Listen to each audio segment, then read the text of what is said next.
오늘은 말씀의 제목이 은혜를 누리는 삶이라고 하는 제목으로 말씀을 나누고자 합니다.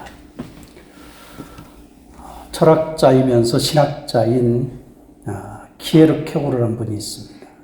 이 사람이 요한복음 11장에 나사로가 죽었다가 살아나는 이 내용을 통찰하면서 쓴 글이 있습니다. 죽음에 이르는 병. 인류가 죽음에 이르는 병에 걸려 있다는 겁니다. 그 죽음에 이르는 병은 다름 아닌 절망이라는 겁니다. 절망. 어떤 사람에게 있어서 절망은 영원한 죽음으로 가는 길이지만 또 어떤 사람에게 있어서의 절망은 그 절망의 끝에서 예수님 안에 소망을 바라보는 사람이 있다는 거예요. 우리는 사실 절망의 끝에서 예수님을 바라본 그런 소망의 길이 우리 안에 있다. 요한복음 11장 4절에 보면 이 병은 죽을 병이 아니라 하나님의 영광을 위한 병이라. 아들로 인해서 하나님의 영광을 받으시게 하려 함이니라. 죽을 병이 아니라 하나님의 영광을 위한 병. 근데 죽어야 돼요. 죽는 데서 다시 살아나기 때문에 그랬습니다. 절망의 끝에 다시 소망이 있다는 사실을 깨달는 사람들은 절망의 끝에서 주님을 발견하게 되는 것입니다. 그렇기 때문에 죽어야 사는 병, 이것은 절망의 병인데 바로 그 절망 속에서 주님을 발견하는 저와 여러분이 될 수 있기를 주의 이름으로 축원합니다. 그래서 그 절망 속 끝에서 소망을 발견하는 사람만이 은혜를 누릴 수 있다. 아니, 부활의 생명으로 전혀 다른 차원의 삶을 살아가기 때문에 은혜를 누릴 수 있게 되는 것이다 라고 하는 것을 이야기를 합니다. 은혜를 누리는 삶에 대한 부분을 본문에서 세 가지로 나누어 살펴보고자 합니다. 첫째로, 부활 생명으로 사는 삶이 되어야 은혜를 누릴 수 있습니다. 1절, 2절 보면 오라 우리가 여호와께로 돌아가자. 여호와께서 우리를 찢으셨으나 도로 낮게 하실 것이 우리를 치셨으나 싸매어 주실 것임이라. 여호와께서 이틀 후에 우리를 살리며 셋째 날에 우리를 일으키시니 우리가 그의 앞에서 살리라. 네, 우리는 부활 생명인 예수님의 생명, 성령으로 살아가는 그런 삶이 돼야지만이 은혜를 누리는데 하나님을 떠난 인생은 자기의 생명으로 살아가는 삶이었어요. 그러니까 오늘 1절에 보면 돌아가기 이전에 우리의 삶이 어떤 삶이었느냐, 그야말로 하나님을 떠난 그 비참한 삶의 모습을 1절을 표현했어요. 1절을 통해서 표현하는 거예요. 찢어진 삶, 그 다음에 치심을 받는 삶, 이런 삶이 인생의 하나님을 떠난 우리의 삶의 모습, 비참한 삶의 모습. 창세기 4장에 보면은 가인의 삶이 어떠한지를 우리에게 보여주잖아요. 가인의 삶이 어떤 삶이었어요? 가인의 삶을 보면은 방황하며 유리하며 죽음에 대한 두려움 속에서 마음의 쉼을 얻지 못하는 그러한 삶이 가인의 삶이었어요. 비참한 삶. 이것이 하나님을 떠난 인생의 삶이라는 거예요. 그리고 자기 생명으로 살아가는 삶. 하나님이 없으니. 누가복음 15장에도 그 잃어버린 아들의 비유를 통해서 하나님을 떠난 삶의 비참함을 이야기를 하죠. 둘째 아들이 자기의 재산을 달라, 유산을 달라 이렇게 해서 요구를 합니다. 유산이라고 하는 것은 아버지가 죽었을 때의 그 분깃을 받는 것이 유산입니다. 근데 아버지가 아직 돌아가지도 않았는데 달라고 그러니 얼마나 불효자입니까? 막대 먹은 거죠. 그럼에도 불구하고 그걸 달라고 그러니까 아버지가 죽었어요. 그리고 그걸 재산을 받아가지고 타국 땅에, 이국 땅에 가가지고 허랑방탕하게 다 탕진해 버렸습니다. 그리고 먹을 것이 없으니까 돼지가 먹는 쥐염열매로 연명하며 살아가는, 그러면서 아버지께로 돌아가야 되겠다, 그런 생각을 가지게 되죠. 아버지께로 이제 돌아갔는데 아버지께서 그야말로 격하게 환영을 하는 거예요. 잘 돌아왔다. 하나님의 마음이죠.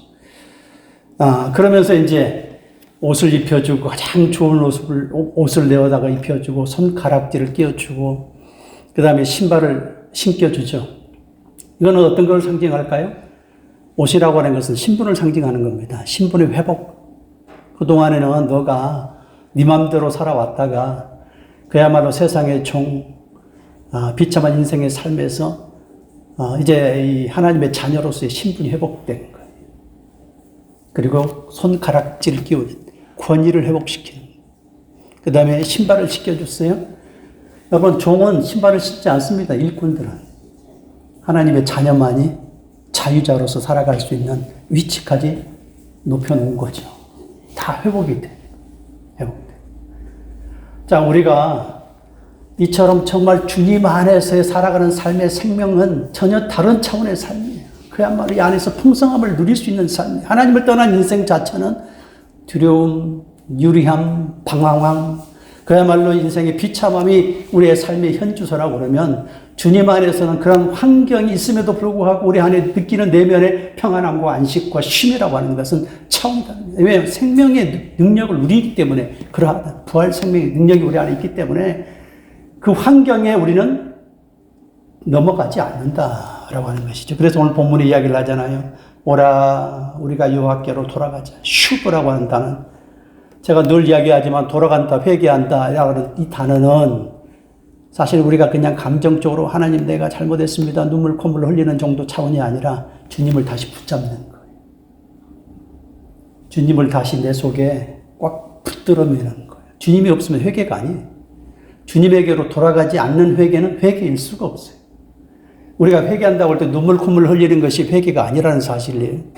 우리는 주님을 다시 붙잡을 때, 주님을 붙들었을 때만 참된 회개가 회개이다라는 사실을 기억할 수 있어요. 그래서 주님을 다시 붙들었을 때에 우리의 생명이 어떻게 되느냐. 2절에 여호와께서 이틀 후에 우리를 살리시며 셋째 날에 우리를 일으키시니 우리가 그의 앞에 살리라. 이거는 이틀 후 제3일은 주님께서 부활하신 날이에요. 이걸 미리 예언해요. 근데 이 속에 담겨져 있는 의미가 어떤 의미예요? 예수님과 함께 죽고 에베소 2장 5절 6절 보면 우리가 예수님과 함께 죽고 예수님과 함께 살아나고 예수님과 함께 일으키심을 받고 예수님과 함께 하나님 우편에 앉아있다. 이렇게 표현을 하고 있습니다. 자, 예수님과 함께 죽고 예수님과 함께 살아났어요. 우리가 주님과 함께 살아났어요. 그렇기 때문에 우리는 더 이상 그야말로 육적인 삶 속에서 자기 생명으로 살아가는 삶이 아니라 주님의 부활 생명이 내 안에 들어왔기 때문에 주님의 부활 생명이 나를 지배하고 다스리고 통치하는 삶 가운데 전혀 다른 차원의 생명을 누리는 삶이 되는 거예요. 주님과 함께 죽고 살아났기 때문에 주님과 함께 살아나는 부활의 생명이 우리 안에 들어왔다 이 말이에요. 예수님이 살아나셨기 때문에. 함께 죽고 함께 살아났기 때문에 다 우리를 위해서 죽었어요. 다 우리를 위해서 살아나셨어요. 초점이 우리예요. 우리가 우리의 모든 죄가 다 없어질 뿐만 아니라 우리가 살아난 거예요. 주님의 부활 생명으로. 그래서 로마서 8장 10절 11절에 이렇게 얘기를 하잖아요. 그리스도가 너희 안에 계시면 몸은 죄로 말미암아 죽었으나 영은 의로 말미암아 살아있는 것이라. 예수를 죽은 자 가운데서 살리신 이의 영이 너희 가운데 계시면 예수를 죽은 자 가운데 살리신 이가 너희 가운데 계시는 그의 영으로 성령으로 말미암아 죽을 몸도 다시 살리시리라. 이게 무엇을 의미하는 걸까요? 여러분 우리의 몸이라고 하는 것은 시간 속에 한계가 있어서 죽음을 맞이해요. 이것이 죄의 결과예요. 그런데 영이 우리 안에 들어오면 그것이 로마서 8장 10절의 이야기예요. 몸은 죽어있다면 죄의 그 지배 가운데 살지만 영은 의로 말미암아 살아있다. 우리의 영이 성령이 우리 안에 들어와 있으면 우리가 죽음의 길을 간다 할지라도 더 이상 죽음에 대해서 두려워하지 않는 거예요. 왜? 부활 생명이 들어왔으니까. 우리는 죽을 수밖에 없는 존재이지만 그럼에도 불구하고 죽음에 대한 두려움, 히브리서 1장에 보면 죽음에 대해서 두려워한다고 그러잖아요. 사람은 누구나 다 죽음에 대해서 두려워해요. 그런데 부활 생명이 들어오면요, 죽음을 두려워하지 않게 돼요. 더 이상 죄의 종으로 살지 않게 돼요. 부활 생명이 우리 안에 들어오게 되면 죄의 종으로 살지 아니하고 거기에서 자유를 누려요. 이겨요. 죄를 이겨낸다 이 말이에요. 왜 부활 생명이 들어왔습니까? 몸은 죄로 인해서 죄의 지배를 받지만 그래서 죽어가는 존재지만 영은 의로 말미암아 우리가 살아있는 것이기 때문에 내 속에 부활의 생명으로 말미암아 부활의 생명이 나를 지배하고 다스려가는 삶에 부활 생명이 나를 죽음도 두려움으로 느껴지지 아니하고 그 다음에 모든 질병조차도 우리가 지배를 할 수 있고 그걸 컨트롤해 나갈 수가 있고 그 다음에 우리가 살아가는 삶의 모든 죄의 그러한 낙심과 좌절 속에서 그야말로 지배 속에 살아가는 삶에서 우리 더 이상 우리는 지배를 받지 않는다. 내 속에 부활의 영이 있으니까. 이것이 부활의 참된 의미라. 그래서 로마서 8장 14절 이야기하잖아. 영으로, 하나님의 영으로, 성령으로 인도함 받은 자가 진짜 하나님의 아들이라. 하나님의 영으로 인도함 받지 아니고 자기 생각으로 살아가는 그런 사람들은 그런 사람들 하나님의 아들이 아니라는 거예요. 그런데 내 안에 성령이 들어왔고 부활의 생명이 들어왔음으로 말미암아 이제는 하나님의 아들로 성령으로 인도함 받는 삶에 죽음도 더 이상 우리의 죽음의 두려움의 대상이 아니고 질병도 더 이상 우리가 그 안에 굴복하는 존재가 아니고 그 다음에 죄의 종으로 살아가면서 낙심하고 좌절하면서 그것을 그 늪에 빠져서 헤매고 살아가는 삶이 아니라 비참한 삶 속에 살아가는 것이 아니라 우리는 그것을 지배하고 다스리고 자유를 누릴 수 있는 성령의 생명 가운데 자유를 누릴 수 있는 삶이 될 수 있다라고 하는 것을 가르쳐주고 있는 것. 부활의 생명인 성령이 우리 안에 들어오면 우리의 삶이 어떻게 바뀌느냐. 여러분 이사야 61장에 보게 되어지면요. 기름을 부음 받은 자의 삶에 대한 부분을 이야기하죠. 기름 부음을 받았으니 마음이 상한 자를 고치며 포로된 자에게 자유를 갇힌 자에게 노임을 주의 은혜의 해를 선포하게 하려 하심이라. 이 말씀을 그대로 예수님께서 자기에게 응했다는 거예요. 그래서 누가복음 4장에 보면 회당에 가가지고 말씀을 선포하는데 그 말씀이 자기한테 임하셔서 내가 주의 성령으로 기름을 받았으니 이제는 눈먼 자를 고치고 포로된 자에게 자유를 갇힌 자에게 노임을 주의 은혜의 해를 선포하려고 하신 회당에 가서 선포하는 거예요. 주의 영, 성령으로 위해 살아가는 삶은 우리 동일하죠.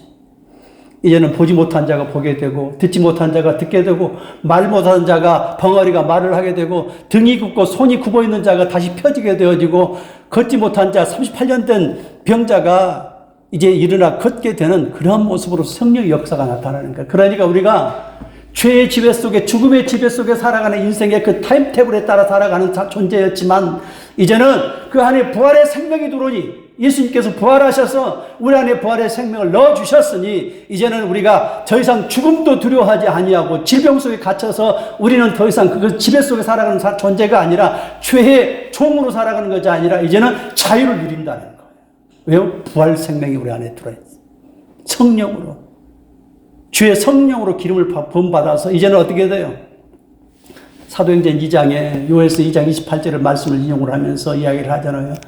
너희의 자녀들은 내어날 것이요. 이제는 그의 헌재라는 걸 하나님 말씀을 말한다 이 말이에요. 예? 너희의 젊은이들은 이상을 본대요. 또 다른 세계를 본대요.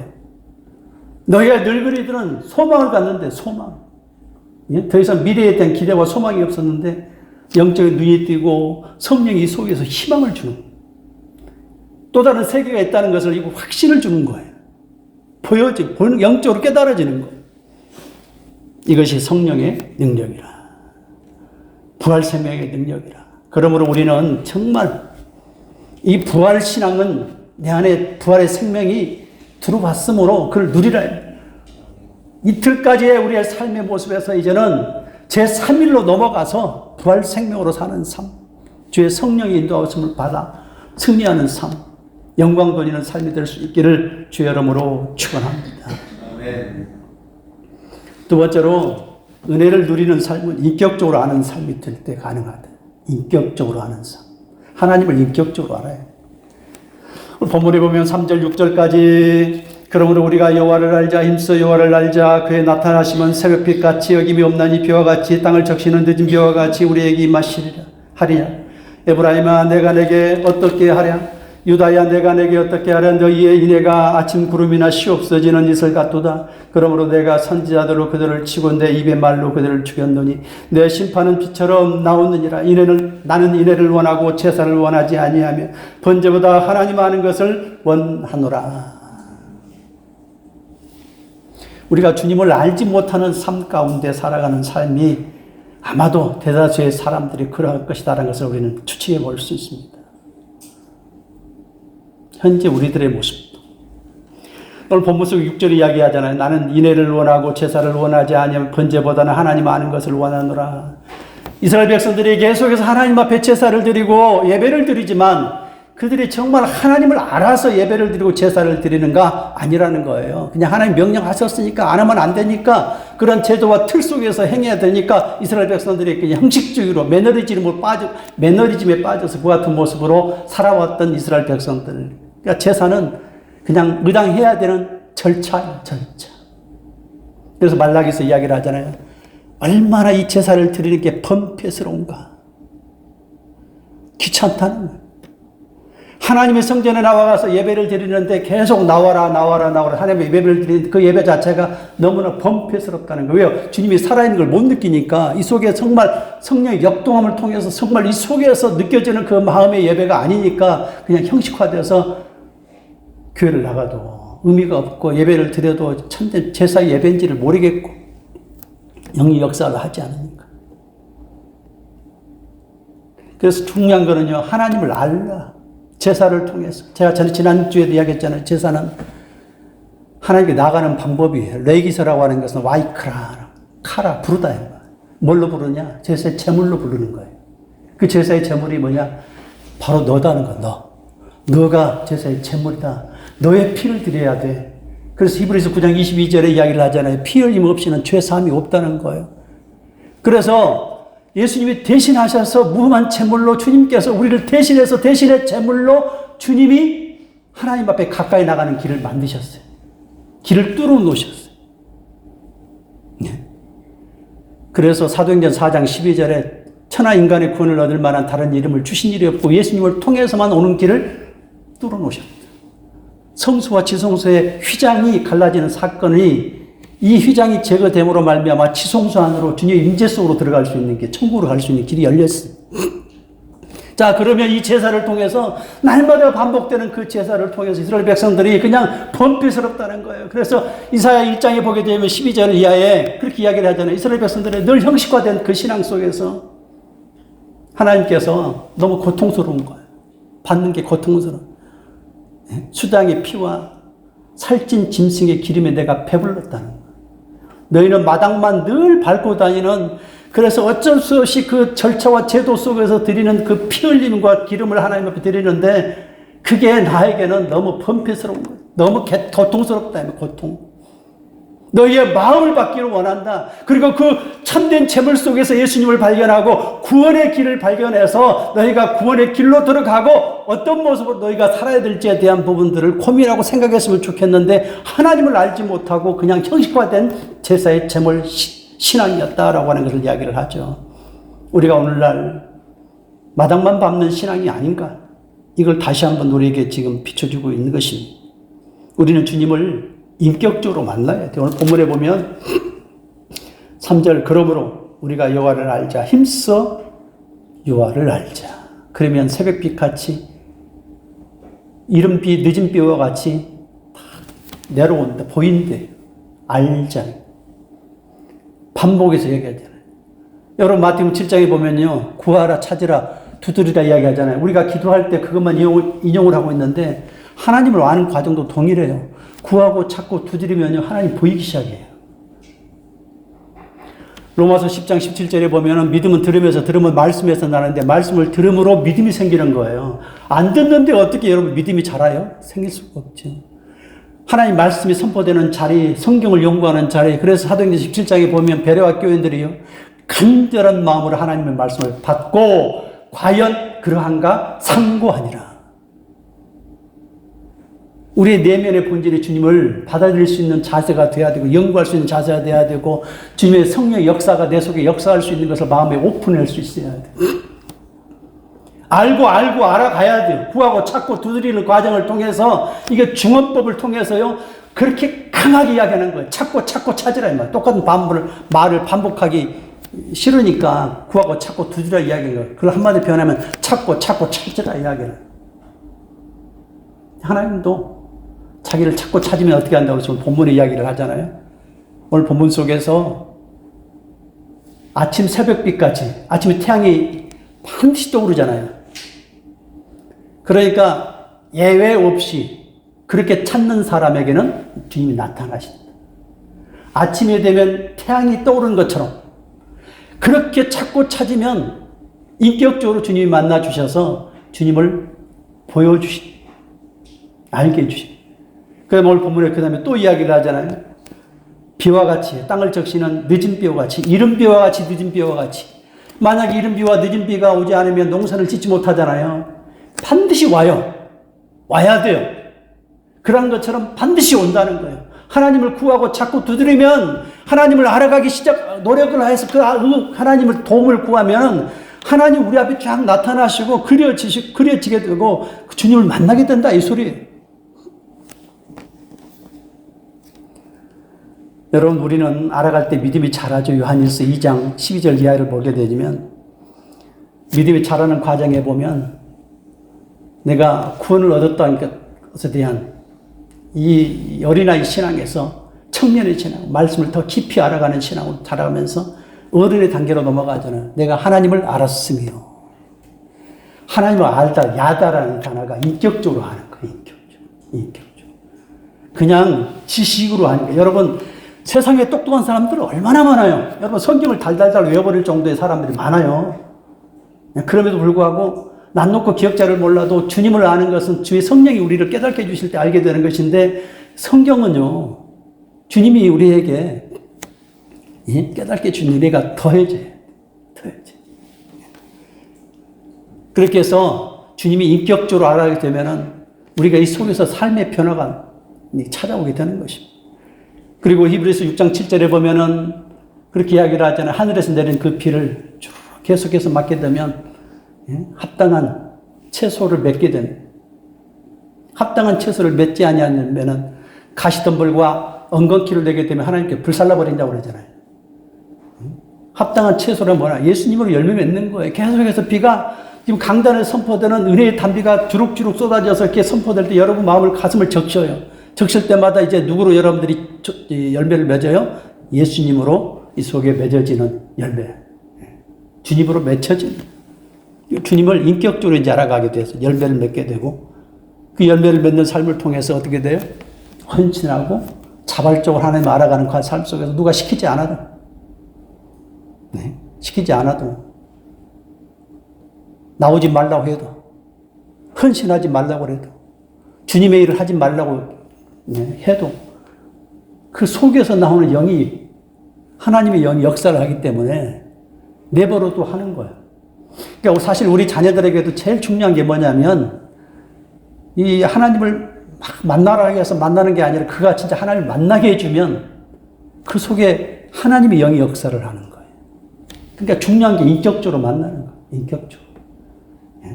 지식으로 만나는 게 아니라 인격적으로 만나야 삶이 바뀌는 겁니다.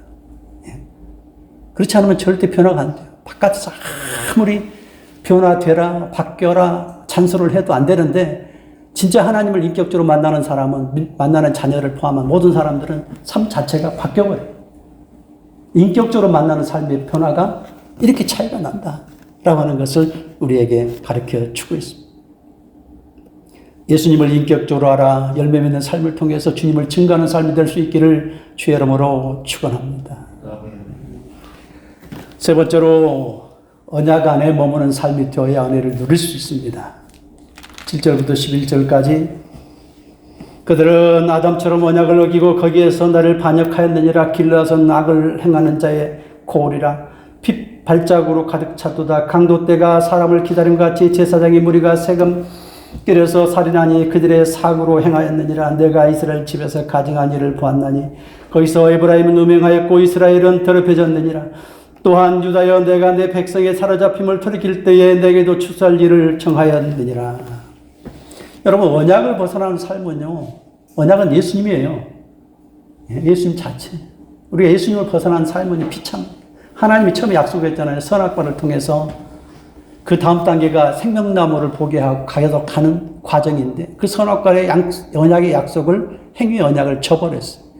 그러니까 아담과 하와가 그 일을 저버리고 난 다음에 동산에서 안식을 누리며 하나님과 교제하며 임재 속에 살아가는 언약 동산 안에서 쫓겨나서 에덴 동편으로 쫓겨나간 그 과정 속에 바벨탑이 있잖아요.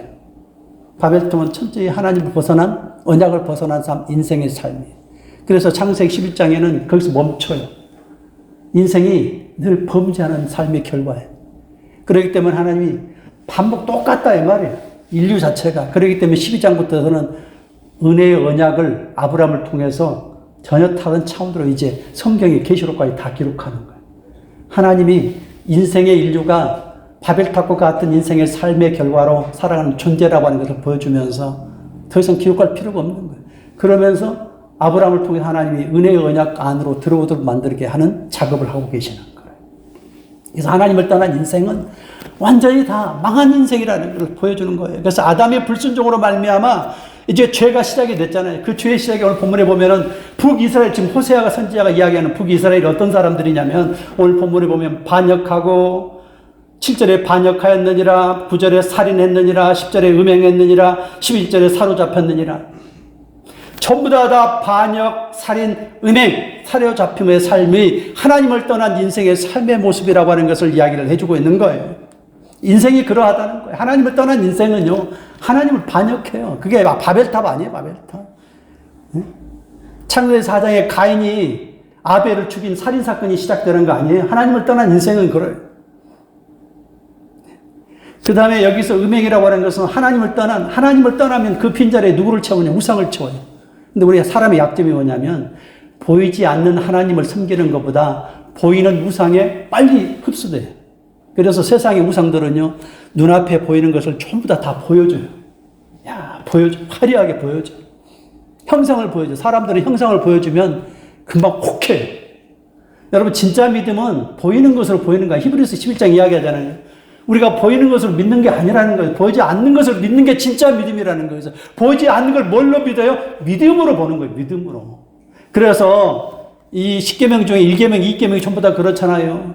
나 이외에 다른 신이 없다라고 전제를 하면서 2절에 보니까는 2계명에 보니까 뭐라고 이야기를 해요? 하늘에 있는 것이나 땅 아래에 있는 모든, 땅 밑에 있는 모든 것들을 다 나의 형상으로 만들지 마라. 나는 형상이 없느니라. 나는 인격으로 만나고 나는 말씀으로 존재하는 거기 때문에 출애굽기 3장 14절에 나는 스스로 있는 존재라. 나는 너희를 만날 때 인격으로 만나기를 원해. 나는 너희를 영으로 만나기를 원해. 나는 형상으로 만나기를 원하지 않아. 이야기를 하고 있는 게 우리의 약점이 형상으로 늘 거기에 다다라요. 그래서 뭔가 마음속에 형상을 통해 내 속에 집어넣으면 진짜 믿는 것처럼 느껴져요. 형상을 붙드는 거. 하나님은 형상으로 안 만나요. 약점이 거기. 주님은 인격으로 만나는 거, 말씀으로 만나는 거고, 영으로 만나는 거예요. 그래서 이 시간에도 여러분들이 만나는 것은 주의 성령의 영으로 만나는 거예요. 예? 그래서 하나님을 떠난 인생이 하나님을 반역하고 살인하고 그 다음에 우상숭배를 하고 사로잡히는 그런 삶 속에 살아왔는데 그 북이스라엘이 지금 호세아 선지자를 통해서 이야기하잖아요. 하나님 없이 살아간 사람의 북이스라엘이 다 그래요. 북이스라엘이 남쪽과 북쪽으로 갈라졌을 때 BC 930년 예수님이 오시기 전에 930년에 솔로몬이 사후에 바로 북쪽과 남쪽이 갈라지잖아요. 그래서 북이스라엘이 갈라질 때 그때 초대 왕이 누구냐면 여로보암 1세.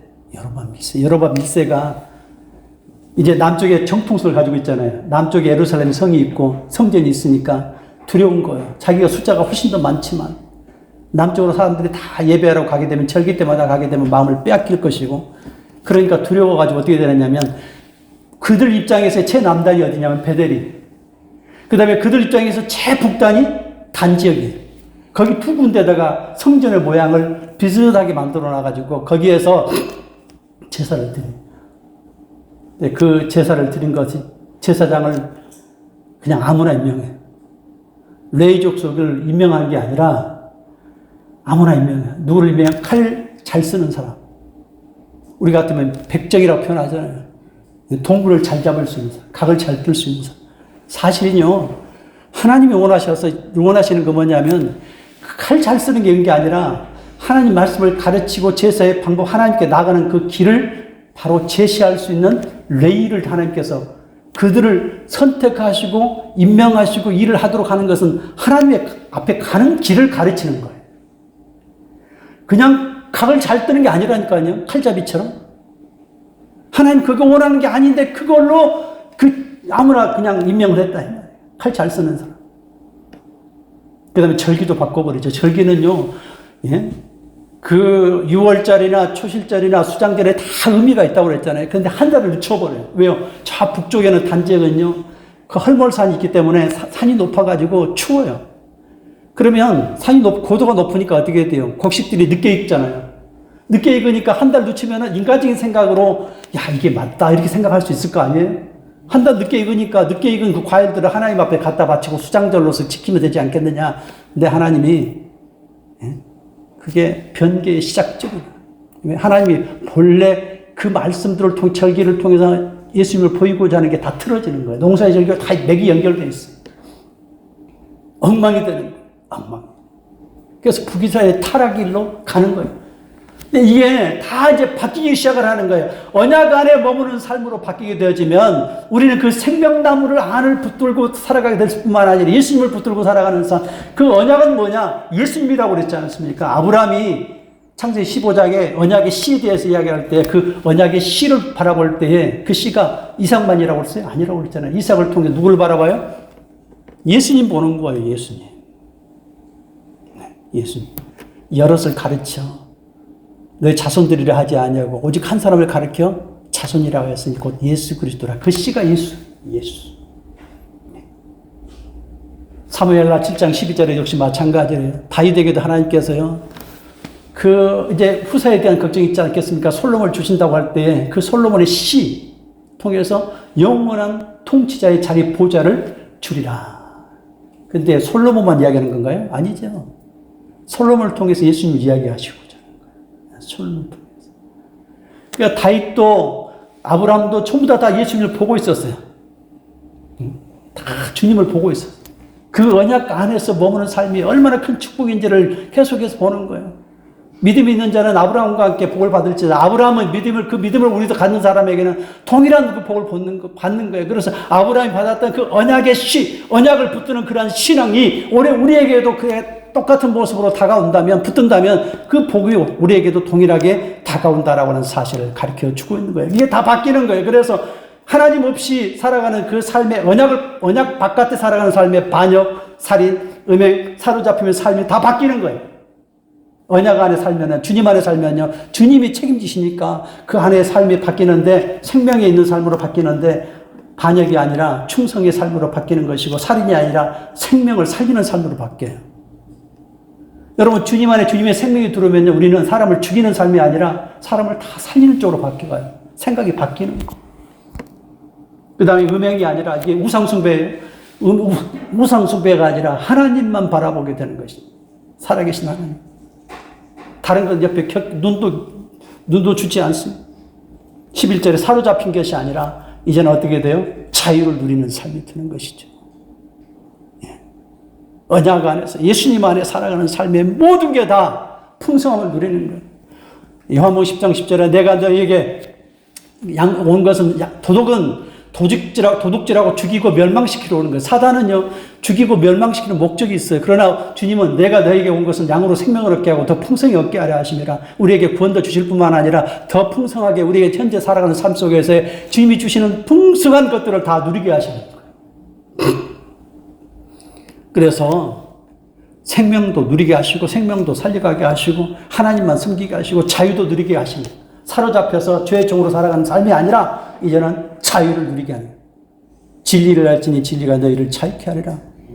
주는 영이시니 주의 영이 계신 곳에는 주의 자유함이 있느니라. 여러분, 우리가 주님 안에서 살아가는 삶, 언약 안에 살아가는 삶의 복을 받아 누리는 영적 생명을 누리시는 저와 여러분이 될 수 있기를 주의 이름으로 축원합니다.